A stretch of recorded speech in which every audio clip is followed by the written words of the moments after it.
Thank you.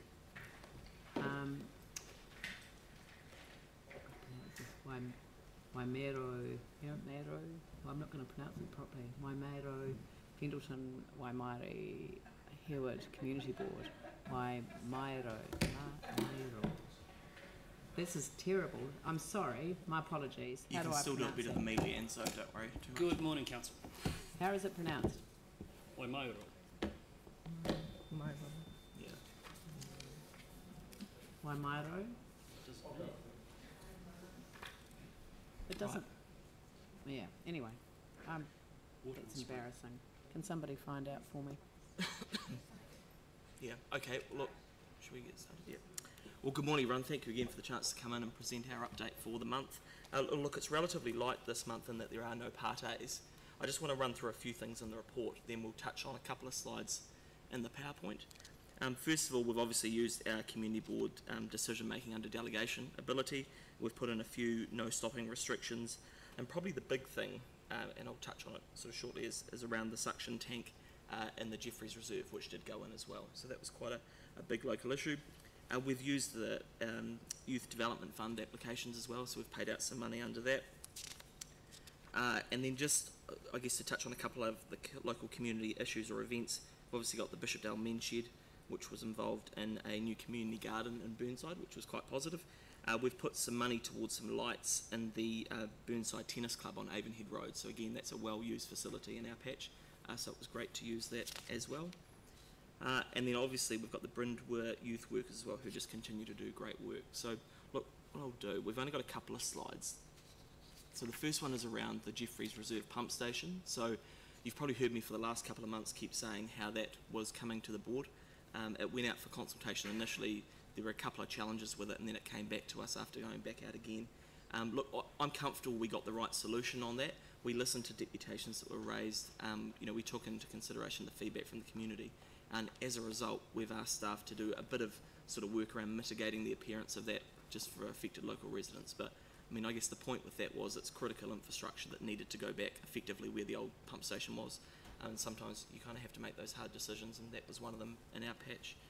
Aaron might touch on now this one. So the weed in the groins has been sprayed, which is great news. There's going to be a mechanical harvesting of that pretty soon after the chemicals had time to act, and then hopefully a little bit of cleanup won't be needed from that, but on the 14th of October the Take a Kid fishing event will proceed. Perfect. And then finally, our group of the month is the Brindwer youth workers. So Lyndon and the team do a great job working in both Cobham and Birdside Primary.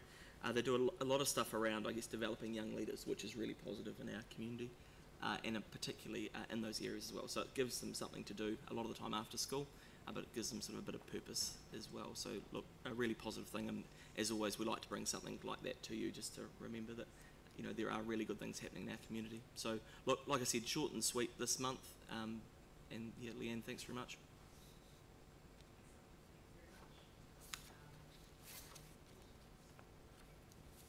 Could I just raise a point? Yes, of course you can. Last week I attended the Water New Zealand public consultation here in Christchurch. Yes. And I know that a number of the councillors and yourself, Leanne, were in the room as well, and I appreciate you all being there. Water New Zealand is openly advocating for a new water regulator in New Zealand. It's Havelock North Inquiry submission focused on mandatory water treatment. In my opinion, it wants to gut councils of responsibility and install a centralised decision-making on water and on sewer, all without little public accountability and oversight. It clearly holds views different to ours and seeks to undermine local government, in my opinion. Why is the Christchurch City Council a member of Water New Zealand? Well, it's been a member for a very long time, and this is not an appropriate use of the community board report. Yeah. So there is a mechanism for raising these issues at council by way of notice of motion and various other means, the Christchurch City Council has been a member of Water NZ for a lot longer than the current executive and regime that that has taken a very strong advocacy role on the issues that you've raised. But I appreciate you raising them, but this isn't quite the right context to do so. But I see that there's a never let the chance go by attitude today, so there we go. I've got another one if you like. No, that will do. That will do. So, Raph, would you like to move receipt of the report? And Jamie seconded. I'll put that motion. All those in favour say aye. Those opposed say no. That's carried. Thank you very much.